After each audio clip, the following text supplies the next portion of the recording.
You're watching South Asia Newsline, and here are the top stories we are tracking for you on Tuesday, the 17th of June. India's PM Modi in Canada for G7 summit. Diaspora leaders welcome visit. Pakistan denies Tehran's claims of nuclear retaliation support against Israel. And Sri Lanka economy reports 4.8% growth in first quarter.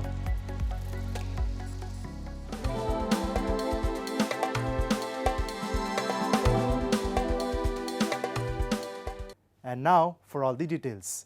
India's Prime Minister Narendra Modi is in Canada to attend the 51st G7 summit. His visit, welcomed by diaspora leaders, comes at a time of strained relations following last year's diplomatic row over Khalistan issue. India's Prime Minister Narendra Modi arrived in Canada's Kananaskis for the 51st G7 summit, his first visit to the country in 10 years.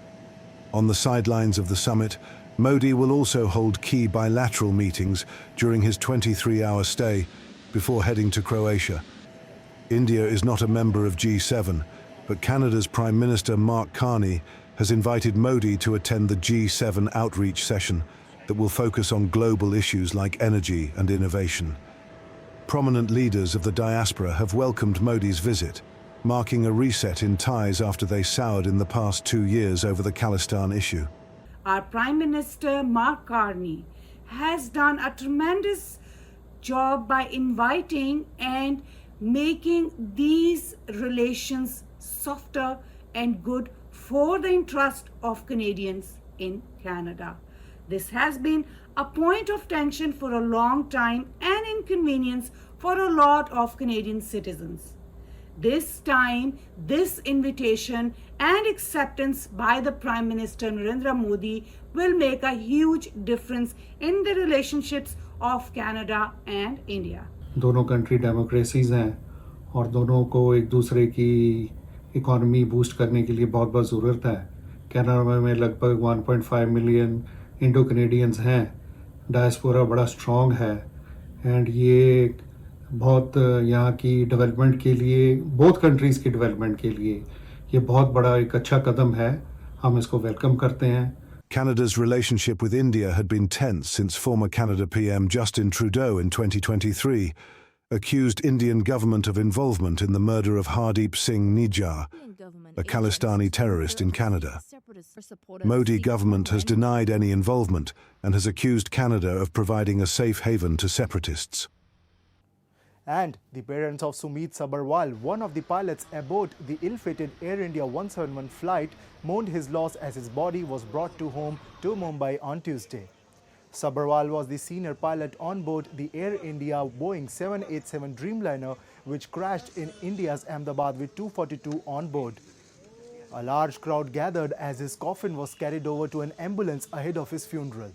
The flight with 242 people on board bound for London began losing height seconds after takeoff in Ahmedabad on June 12 and erupted in a huge fireball as it hit buildings below.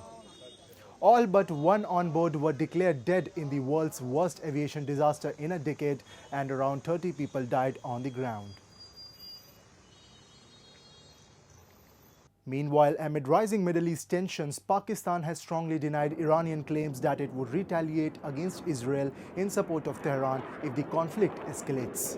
Pakistan's Defense Minister Khwaja Asif dismissed the remarks made by IRGC commander Mohsin Rizai, who had claimed on Iranian state TV that Pakistan would support Iran in a possible nuclear confrontation with Israel. Asif clarified on X that Pakistan adheres to all global non-proliferation treaties and that its nuclear capability is solely for national defense. Iran and Pakistan share a 900-kilometer border and have had a tense relationship, especially after both sides conducted tit-for-tat strikes in early 2024 targeting alleged militant hideouts. The fresh tension comes after Israel's airstrike on June 13, reportedly killing 224 people in Iran. The conflict has now entered its fourth day, with both sides firing new waves of missiles amid international pleas for diplomacy and de-escalation. Moving on, decades of neglect and broken promises have left the roads in POJK in a state of utter disrepair. As locals struggle without basic infrastructure, the so-called main highways remain little more than broken trails. A report.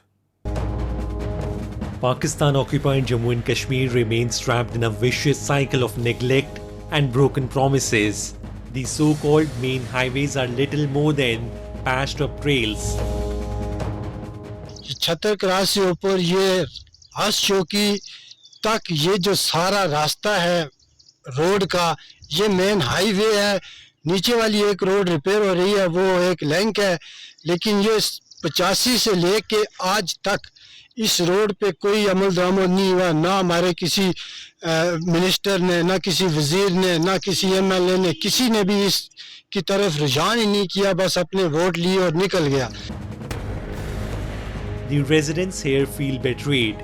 While politicians show up during elections promising development, the ground reality remains unchanged for decades.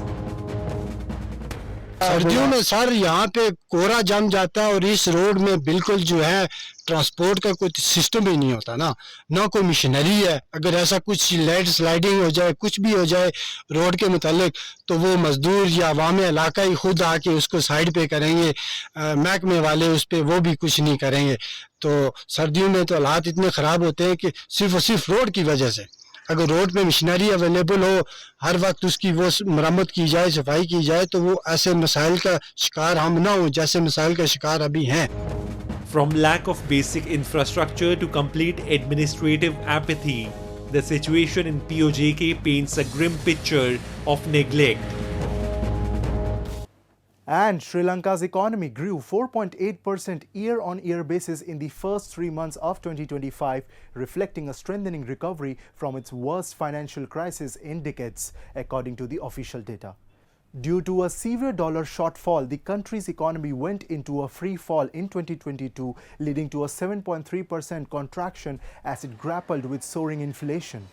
In the year 2023, Sri Lanka's economy shrank 2.3%.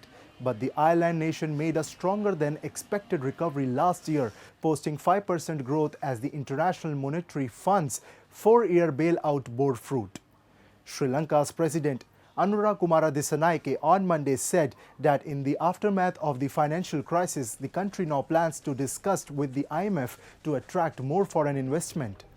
Earlier, the IMF's first Deputy Managing Director, Geeta Gopinath, informed that Sri Lanka and other small open economies also now faced major risks given tariffs, geopolitical conflict and economic fragmentation, and that is why there is no room for policy errors. She noted that about half of Sri Lanka's 16 past IMF programs had ended prematurely, with reform fatigue setting in and hard-won gains being reversed. And Bangladesh Chief Advisor Muhammad Yunus, during a meeting with the Vice Chairperson of the United Nations Working Group on Enforced or Involuntary Disappearances, said that Bangladesh would welcome any support from the UN in its investigations into enforced disappearances in the past 1.5 decades. I wish the United Nations were associated with our ongoing inquiry into the incidents of enforced disappearance. It will give the process some strength, Yunus said. The UN officials lauded Bangladesh interim government's initiatives, particularly the country's accession to the International Convention for the Protection of All Persons from Enforced Disappearances. Yunus also said that the government is extending the tenure of the commission until December, reported Dhaka Tribune. The move comes amid long-standing allegations and investigations by the Yunus-led government against former PM Sheikh Hasina's administration of hundreds of enforced disappearances, mostly targeting opposition activists, journalists and critics since 2009. Many of these cases remain unresolved, with families still seeking justice. That's all in tonight's edition. We'll see you same time tomorrow. Good night.